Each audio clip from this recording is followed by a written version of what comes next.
Bonjour, c'est Cédric Ingrand, bienvenue dans Question de confiance, le podcast d'information et de décryptage d'AXA France. TikTok, Twitch, Snapchat, ça ne vous dit peut-être pas grand-chose et pourtant, les adolescents, eux, y passent parfois le plus clair de leur temps. Quels sont leurs réseaux préférés? Que recherchent-ils exactement? Comment mieux surveiller, accompagner ce qu'ils y font et le temps qu'ils y passent? Comment s'en parler aussi et surtout comment les protéger de certaines dérives, des contenus choquants au cyberharcèlement? On en parle avec un spécialiste, il est coordinateur média usage au sein de l'UNAF, l'Union nationale des associations familiales. Bonjour Olivier Gérard. Bonjour. Si on a voulu que vous soyez avec nous aujourd'hui, c'est vraiment pour arriver à trouver les clés pour accompagner, j'ai envie de dire, nos adolescents et les sensibiliser. Alors, on ne va pas refaire la définition de ce qu'est un réseau social. On les connaît parce que nous aussi, adultes, les utilisons. Mais si on parle de phénomène aujourd'hui, c'est quoi? C'est parce que tous les ados, ou presque, y sont? On a des chiffres clés? Alors oui, effectivement, on a un certain nombre de chiffres clés qui montrent tous la plupart que les ados sont quasiment tous sur au moins un réseau social. C'est-à-dire qu'on est à plus de 80%. On est à plus de 80%, 80 à 90%. Alors en tout cas, d'adolescents qui déclarent utiliser ces réseaux sociaux. Alors après, parfois, ils ont téléchargé l'application, ils n'y vont plus. C'est plus complexe que ça, mais en fait, globalement, on peut dire qu'on est face à un usage massif. On est face à un usage massif, y compris en termes de temps passé. C'est-à-dire que ça se compte en nombre d'heures au quotidien. Par jour? Oui, puisque en fait, ce sont des applications qui vont suivre les adolescents, et c'est une évolution importante. C'est l'arrivée du smartphone et des technologies mobiles qui permettent finalement à l'adolescent de se connecter à tout moment de la journée. L'adolescent, mais les adultes aussi, et les adultes, les parents le savent. On n'est plus sur des technologies où il fallait l'ordinateur à la maison pour se connecter, la connexion Internet pour y aller. Aujourd'hui, oui, qui étaient en plus des outils qui, là, étaient pour le coup contrôlés par les parents. Qui était plus contrôlable. On était plus sous l'œil des parents. On était sous l'œil des parents. Aujourd'hui, l'adolescent peut y accéder à tout moment. Et ce sont en plus des technologies et des usages qui sont basés sur des temps courts. Vous avez 3 minutes de temps libre. Vous allez aller regarder si il n'y a pas eu un message. Vous allez commenter quelque chose. Donc, on n'a pas besoin d'avoir un temps long, ce qui n'était pas le cas il y a quelques années sur les applications numériques des ados qui nécessitaient parfois un temps long. Là, aujourd'hui, on est sur une technologie de captation de l'attention, c'est-à-dire faire en sorte à tout moment, à tout creux de la vie de l'enfant, il ait la possibilité d'aller faire quelque chose en ligne. De fait, on n'est pas sur des temps de 2, 3, 4 heures d'affilée, mais on est sur des temps qui se cumulent. Et au final, à la fin de la journée, ça peut faire beaucoup. Il faut dire que même nous, adultes, maintenant qu'on a des outils qui nous rappellent le temps qu'on passe de manière cumulative, justement, sur nos écrans, parfois on est surpris par le résultat en disant vraiment, je passe 4 heures par jour sur mon smartphone, mais on n'est pas forcément que sur les réseaux sociaux. Et on n'est pas forcément même si on que y sur est les réseaux aussi. sociaux. On y est aussi. On est vraiment à la conjonction de plusieurs mouvements, c'est-à-dire que, et vous le disiez, le déclencheur de tout ça, c'est le fait que tout à coup, nos adolescents, ils ont un smartphone dans la poche. Oui. Alors, nos adolescents d'aujourd'hui, là, pareil, on est sur des taux à 99% d'adolescents équipés d'un smartphone. Ce qui est important aussi pour les ados d'aujourd'hui de comprendre, c'est qu'on a des adolescents qui ont eu leur premier smartphone plus tôt. Et on vient de sortir une étude tout récemment sur les premiers équipements, l'âge des premiers équipements, qui montre qu'aujourd'hui, en 2020, le premier équipement du smartphone, c'est à 9 ans, 9,9 ans. On est même avant le collège. On est avant le collège. D'ailleurs, on considère que là, il y a quelque chose qui vient de changer, c'est-à-dire que l'espèce de cap symbolique qui était le collège, qui permettait de comprendre ce phénomène, et il y a plein de raisons qui justifiaient pourquoi est-ce que finalement l'entrée au collège était le moment... Il y a un cap aussi de l'autonomie, le moment où tout à coup on va à l'école seul, pourquoi pas. Aujourd'hui, on n'a plus cette situation-là. Et pour revenir sur la question des adolescents, ça veut dire que des adolescents qui sont équipés à 9, 10, 11 ans, quand ils arrivent à l'adolescence, c'est-à-dire à 13, 14, 15 ans, après on peut définir l'adolescence selon un âge qui est différent pour chaque adolescent, mais ils ont déjà 2, 3, 4 ans d'expérience du smartphone et parfois d'expérience des réseaux sociaux. Et ça, c'est un phénomène important. Des digital natives, en fait. Des digital natives et parfois des usages qui ne sont pas forcément accompagnés par les parents, qui n'ont pas été accompagnés par les parents. Et lorsqu'ils vont arriver sur ces usages numériques, ils n'auront pas forcément le background pour prendre le recul nécessaire. Et donc là, c'est aussi une problématique nouvelle sur laquelle il faut être extrêmement vigilant. C'est pour ça que pour nous, le téléphone portable, c'était vraiment l'outil qui faisait entrer les enfants dans l'adolescence précocement, et sur des enfants qui ne sont pas forcément en maturité d'être en capacité de bien utiliser ces outils-là. Donc c'est vraiment un aspect extrêmement important que les parents doivent prendre en compte et intégrer au moment du choix de l'équipement du smartphone. Et c'est évidemment plus difficile de les y accompagner que ce n'était sur l'ordinateur familial qui était à l'entrée ou dans le salon. Et c'est d'autant plus difficile que ce sont bien des équipements qui sont personnalisés. C'est bien le smartphone de l'enfant. C'est souvent d'ailleurs le cadeau qui est la première raison de l'équipement. Alors, ça peut être au moment de l'entrée à l'école, mais ça va quand même être un cadeau. Parfois, c'est même à Noël. Ça peut être la famille qui va offrir le téléphone. Et donc, ça devient la propriété de l'enfant. Et du coup, c'est plus compliqué. Alors, ça ne veut pas dire qu'il faut abandonner tout espoir de pouvoir encadrer. C'est pratique. Mais on voit bien qu'à partir du moment où ça devient l'outil offert par les parents au moment d'un événement, d'un cadeau, c'est difficile derrière d'arriver tout de suite et de vouloir encadrer. Et puis, la technologie ne le permet pas. On ne peut pas être derrière ses enfants à tout moment. C'est compliqué. Donc, et vous le disiez d'ailleurs, le smartphone est vraiment un outil personnel. Voilà. Et ça se partage ça veut dire qu'il faut repenser l'accompagnement et le rôle des parents et pour finalement leur donner les clés pour un usage positif d'une autre manière. On est moins dans la surveillance permanente et le contrôle que dans travailler avec lui sur justement quels sont les enjeux, comment on peut se protéger, et probablement que les adolescents, mais on y reviendra, sont les mieux à même peut-être de se protéger parce qu'on ne peut pas imaginer qu'un adulte ou une solution technologique protège l'adolescent. On a des chiffres sur les réseaux sociaux, sur les plateformes que privilégient ces ados ? Aujourd'hui, on a, alors les chiffres, ça évolue très vite, mais on sait qu'on a Snapchat qui est la plateforme la plus utilisée.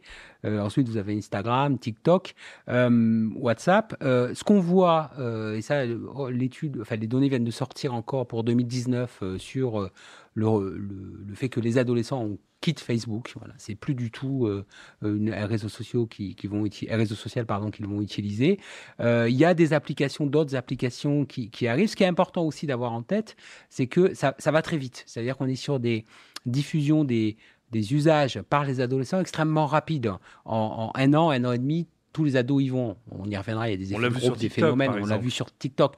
Et ça, c'est quelque chose aussi de nouveau, j'allais dire, pour les adultes. Et c'est important que les adultes et les parents comprennent cela, c'est-à-dire que des technologies qui arrivent, qui se diffusent dans le foyer, c'est quelque chose qui est habituel, mais ça prenait plus de temps.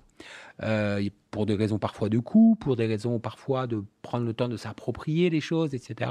Aujourd'hui, on est sur des phénomènes où une application va arriver, en 1-2 ans, elle va inonder tous les foyers. Alors, si l'enfant c'est un peu comme tous les mouvements de mode qu'on voit dans les cours d'école, c'est-à-dire que c'est des choses qui durent, et ça, c'est j'ai envie de dire, une saison éducative. Et ça, c'est peut-être nouveau par rapport aux usages numériques, qui est probablement lié au fait qu'on est sur une société qu'on appelle du zapping, c'est-à-dire que l'accès à Internet, la société numérique nous permet tellement facilement d'accéder à peu près à tout ce qu'on veut, et puis l'offre qui est proposée est tellement pléthore qu'au final, on peut assez facilement tout changer. Il y aura toujours une application plus sympa, plus adaptée, répondant mieux aux besoins des ados. On y reviendra, c'est compliqué, les raisons pourquoi telle ou telle application fonctionne mieux. Mais en tout cas, ça part très vite, ça va très vite, ce qui est d'ailleurs pour les éditeurs numériques une vraie angoisse, parce qu'ils savent très bien que il n'y a pas de position acquise, il n'y a pas de ce qui est moins vrai dans le monde des adultes, j'ai envie de dire. C'est qu'aujourd'hui, le fait que Snapchat soit 90% des ados sont sur Snapchat, ça présage pas du tout de ce que ça pourrait être dans 2 ans, parce qu'en fait, ces ados, on pourrait les appeler des switchers, ils n'ont pas de fidélité particulière à une plateforme. Non. Mais peut-être que c'est l'adolescence qui veut ça, finalement. Et encore une fois, aujourd'hui, c'est les usages numériques qui sont très faciles de changer très rapidement. Et donc, ils le font. Ils le font parce que comme nous, adolescents, quand on était plus jeunes, on n'était peut-être pas fidèles à tel ou tel, je sais pas, artiste, programme de télévision. Mais c'est vrai qu'on avait un choix moins important. Donc, on était forcément plus limité. Est-ce que le succès de ces plateformes-là en particulier, on parlait de Snapchat, Insta, TikTok, etc., ne serait pas aussi dû au fait que ce ne sont pas les réseaux sociaux de leurs parents ? Ils ne risquent pas d'y croiser parents, grands-parents et les autres ? Probablement, parce qu'il y a dans tout ça, il y a toujours cette idée d'espèce de phénomène de groupe, d'avoir quelque chose qui est nos usages, à notre génération, un effet générationnel très fort. On n'a pas envie d'aller là où sont les parents. Et d'ailleurs, il est probable que si les parents venaient à tous débarquer sur Snap ou TikTok, les ados fuiraient. Ce serait terrible pour ce serait terrible. l'application. Donc voilà, après, pour nous, Alors, il reste l'objectif... des terrains de jeu communs. On parlait de Il faut en WhatsApp tout à trouver, l'heure. il faut en trouver, mais encore une fois, on peut sur WhatsApp, on peut avoir un groupe ensemble, mais il faut aussi savoir que l'adolescent va avoir ses propres groupes et il faut pas vouloir tout contre nous. On peut faire des choses sympas en famille avec Snap, etc. Il y a probablement des choses intéressantes à faire. Après, il faut pas non plus que les parents et les adultes aillent sur les technologies des enfants et vouloir contrôler tout ce qui s'y fait. Voilà. Il faut trouver des terrains d'entente, il faut trouver des terrains de partage parce qu'on y reviendra, échanger, dialoguer, que l'enfant explique, l'adolescent explique peut-être les difficultés qu'il a perçues. Ça suppose que les parents connaissent un peu le sujet quand même. Et ça veut dire connaissent les applications, sinon c'est incompréhensible pour des parents. Alors évidemment, on aborde ces problématiques avec nous, des angles d'adultes et donc souvent de parents, donc on est forcément d'abord dans l'inquiétude. Qu'est-ce qui va arriver à mes enfants? Où vont-ils? Que font-ils? Etc. Mais on voit, il y a des études qui quand même soulignent les points positifs dans le développement de l'adolescent avec ce qu'il peut trouver sur ces plateformes. Oui, parce que c'est des plateformes qui vont, par exemple, favoriser évidemment l'interaction, l'échange, le partage. Ce qui est important de voir, c'est que finalement, on a des besoins des adolescents qui sont assez connus, qui sont le fait d'être dans l'interaction avec l'autre, le partage de ses passions, aussi l'engagement qu'on a envie, l'engagement pour une cause, la recherche aussi de plaisir, d'émotion, de sensations, le fait d'appartenir à un groupe. Tout ça, c'est des phénomènes qui ne sont pas nouveaux, qui sont assez connus des adolescents. Quand on leur pose la question, eux-mêmes identifient déjà certains aspects plus négatifs. Bien sûr. De l'appartenance à ces réseaux sociaux ou d'effets induits qui sont d'ailleurs pas forcément voulus par les plateformes. Non. Alors oui, ils ont quand même une conscience d'abord parce qu'ils le voient. Ils voient bien que sur ces réseaux, il peut y avoir parfois des comportements toxiques. Il y a une pression très forte et que le matin, quand vous arrivez en disant mais t'as pas répondu hier, t'as pas participé à la conversation. Ils sentent bien qu'il y a une vraie pression permanente à répondre, etc. Donc il y a tout un ensemble d'aspects négatifs qu'ils ressentent. Qui parfois est assez épuisant parce que ça leur rajoute une pression. Alors, ils en ont déjà souvent beaucoup à l'adolescence. Donc effectivement, ils en ont conscience. Ils savent bien qu'il y a des points de vigilance et en même temps, ils sont pris dans le jeu, j'allais dire, de ces outils-là. Et c'est compliqué de se mettre en retrait parce que le risque, c'est de ça devient une sorte de condition de votre existence sociale. Tout à fait. Avec, j'ai envie de dire, le même problème que les parents. C'est que le réseau social est souvent en plus l'endroit où on présente le meilleur angle de soi-même. Mais tout à fait.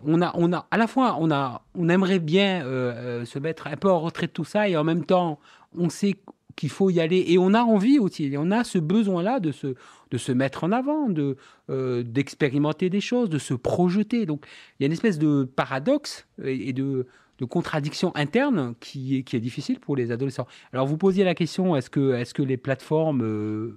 Non, les plateformes, elles proposent des outils et après, elles subissent aussi la manière dont ça va être utilisé. Je pense que les plateformes, les éditeurs, lorsqu'ils proposent ce type de service, d'abord, n'ont pas la certitude que ça va fonctionner. Ils essayent, ils espèrent, ils y croient. Et puis, il y a parfois des usages, des évolutions, la manière dont c'est utilisé qui vont les surprendre. Et heureusement, parce que c'est aussi ça. C'est parce que c'est aussi des outils qui permettent l'imagination, la créativité, des usages qu'on pourrait ne pas imaginer et qui vont arriver. Et j'allais dire, tant mieux, parce qu'il faut aussi que ces outils-là servent à recréer des choses, à imaginer des choses et qu'on soit bien dans un progrès avant tout, et y compris un progrès sociétal. Très clairement. Il faut se souvenir que Twitter, quand ça a été lancé, c'est pas eux qui avaient inventé l'arrobase, le @ et le hashtag. C'est les utilisateurs qui, tout à coup, ont inventé cet usage-là pour identifier des sujets ou des personnes. On va aborder les dangers qui sont réels et qui ne concernent pas tout le monde. Je voulais quand même 2 mots sur le fait que nos ados ne sont pas juste protégés par leurs parents aujourd'hui, ils sont aussi protégés par la loi. Alors, oui, ils sont protégés par la loi puisque, effectivement, sur ces questions, alors, notamment de données personnelles et d'utilisation de ce qui est publié sur ces réseaux sociaux, la loi a évolué dernières années. Et aujourd'hui, a été fixée une majorité numérique à 15 ans. Alors, qu'est-ce que ça signifie, cette majorité numérique? Ça signifie qu'on considère qu'avant 15 ans, finalement, donc les pré-ados et les jeunes ados ne sont pas finalement les propriétaires, entre guillemets, de leurs données personnelles. Et ça veut dire que pour pouvoir les diffuser, utiliser les réseaux sociaux, il faut entre 13 et 15 ans, le double consentement, c'est-à-dire l'accord des parents et D'abord, de rien l'ado. avant 13 ans. Et avant 13 ans, rien. C'est-à-dire qu'en théorie, les enfants ne peuvent pas accéder aux réseaux sociaux. C'est-à-dire que l'enfant de 9 ans à qui vous donnez un smartphone va attendre 4 ans avant d'aller sur un réseau social? Non, Vous parce comprenez ma perplexité? que malheureusement, on est sur des systèmes de déclaration, déclaratifs, et où l'adolescent peut parfaitement mentir sur son âge et ouvrir un espace, un compte en mentant sur son âge. Donc ça, c'est évidemment un enjeu éducatif très fort d'expliquer aux enfants, d'abord qu'il existe des réseaux sociaux qui, eux, peuvent être utilisés par les enfants parce qu'ils vont être beaucoup plus sécurisés, où le respect des données personnelles va être beaucoup plus fort, où les contenus qui seront proposés, où il n'y aura peut-être pas de publicité, où il y aura une sécurité notamment par rapport au risque de faire des mauvaises rencontres ou de rencontrer des adultes, donc tout un ensemble de paramètres qui vont protéger donc, les enfants. Donc c'est peut-être mieux d'aller sur ces réseaux sociaux-là quand on est plus jeune.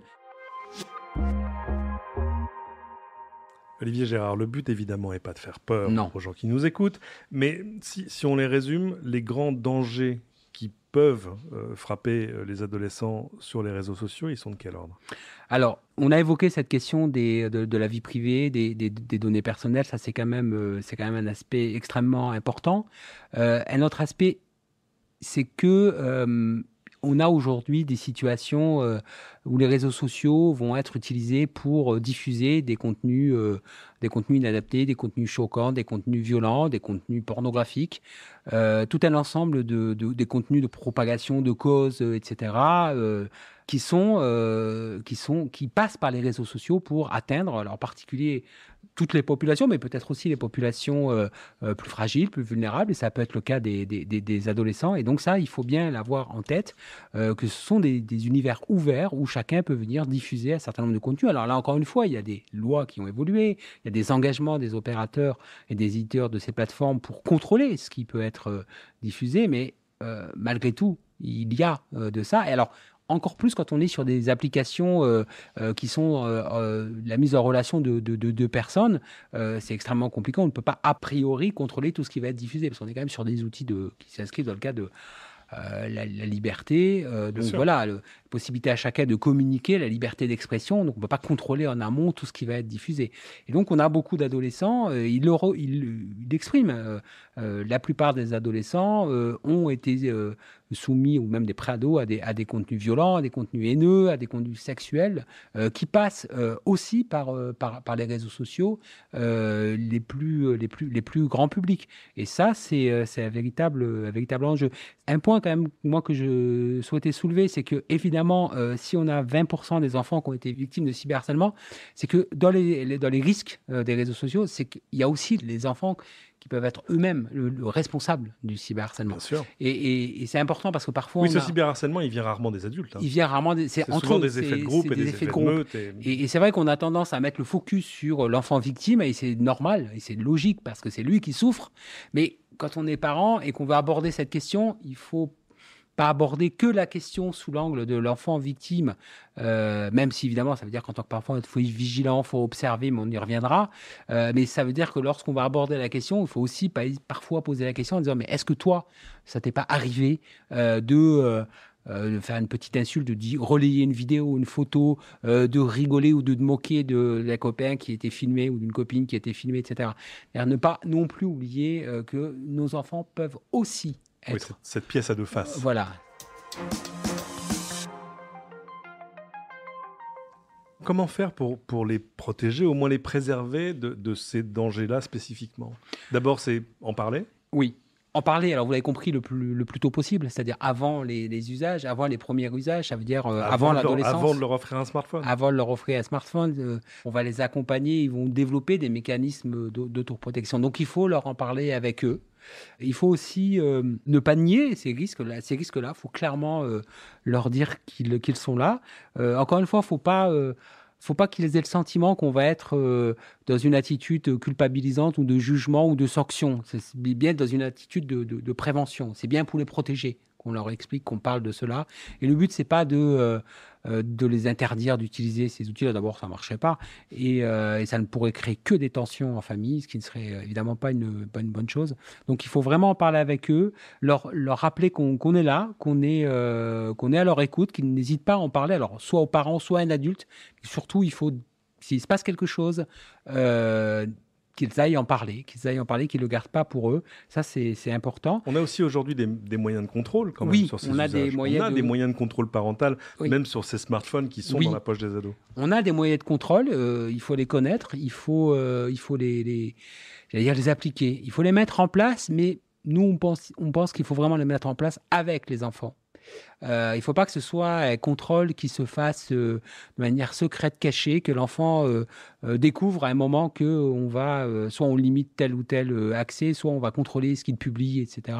Non, il faut que ça se fasse en transparence avec l'enfant. Alors encore plus à l'adolescence, parce que c'est vraiment un moment charnière, compliqué. Il faut qu'il y ait une relation de confiance qui existe. Donc le mieux, c'est d'en parler en disant, voilà, il y a un certain nombre de contenus, moi je souhaite mettre en place des outils de contrôle, pourquoi pas. Alors ça peut être contrôler les types d'activités qu'ils veulent faire, mais ça peut être aussi sur le temps. Ça, c'est important, peut-être.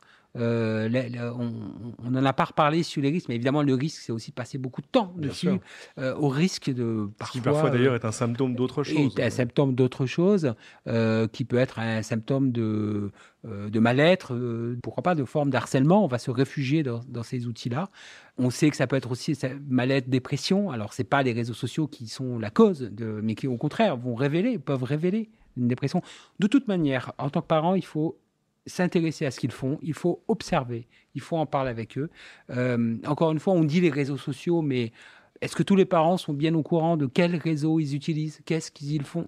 Voilà, ça, certainement pas. Il faut déjà savoir avant d'agir. Et si vous avez un enfant qui utilise Snapchat ou un enfant qui utilise TikTok ou un enfant qui utilise demain une nouvelle application qui apparaîtra, c'est pas exactement les mêmes usages, c'est pas exactement les mêmes problématiques.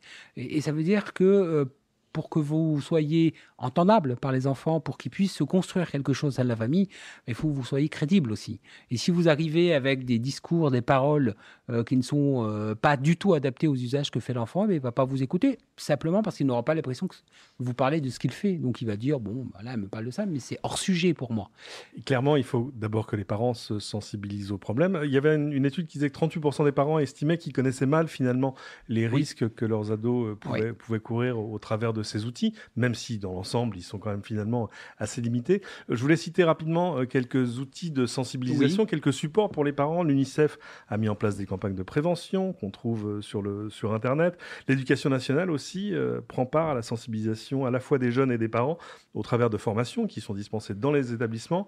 Et puis, les associations de parents, bien évidemment, ont un rôle majeur. Je voulais évidemment aussi citer le permis Internet, qui est ce programme national mis en place avec AXA Prévention, l'association, et avec la gendarmerie nationale, la police nationale, les préfectures de police, qui à ce jour ont déjà sensibilisé plus de 2 millions d'enfants. Si on est vraiment dans l'urgence face à un cas grave, c'est-à-dire par exemple à un vrai cas de cyberharcèlement dont son enfant serait victime, vers qui on doit se tourner, qui contacter? Alors aujourd'hui, vous avez un certain nombre de dispositifs, on peut en citer deux. Vous avez le dispositif non-harcèlement, qui est vraiment le dispositif développé par le ministère de l'Éducation nationale. Et puis, vous avez la ligne netécoute.fr, alors, elle qui va plus s'adresser aux adolescents, voilà, qui vont avoir quelqu'un à l'écoute, qui va parler avec eux, qui va essayer de détricoter la situation où on en est, etc., et qui va aussi les accompagner dans les démarches éventuelles. Donc, c'est vraiment des dispositifs utiles, nécessaires à connaître. Vous avez également le dispositif pointdecontact.fr qui permet aussi de signaler des contenus inadaptés, y compris pornographiques, pédopornographiques, haineux, qui est aussi important parce que c'est un dispositif reconnu par les pouvoirs publics qui travaillent avec le ministère de l'Intérieur et qui donc va qualifier en fait le contenu et va éventuellement permettre que ce contenu disparaisse de la toile. Donc ça, c'est extrêmement important. Merci beaucoup Olivier Gérard. Je rappelle que vous êtes coordinateur média usage au sein de l'Union nationale des associations familiales. Où est-ce qu'on peut vous retrouver en ligne ? Alors sur le site de l'UNAF, on produit beaucoup de contenu. On a également, alors plutôt pour les parents d'enfants de 0 à 13 ans, donc c'est la préadolescence, un site qui s'appelle Mon enfant et les écrans.fr. Ça, c'est important. Et puis sinon, on est sur les réseaux sociaux, j'allais dire classiques, parce qu'on est sur Facebook des trucs d'adultes. Twitter, des trucs de grands, des trucs d'adultes. Mais peut-être mais on va pas aller sur les espaces pour les enfants. D'abord parce qu'il faut leur laisser leur lieu, et ensuite parce que nous, on s'adresse beaucoup aux adultes et on incite vraiment les adultes à s'impliquer là-dedans. Et comme ils n'y sont pas, on ne va pas y aller. Merci encore. Merci. C'est la fin de cette émission. Merci à tous de l'avoir suivi. Pensez à vous abonner sur votre plateforme de podcast préférée. Tant que vous y êtes, n'hésitez pas à cliquer sur ces 5 étoiles et à nous laisser vos commentaires. Ils aideront les autres à découvrir ce podcast. Et à bientôt pour une nouvelle question de confiance.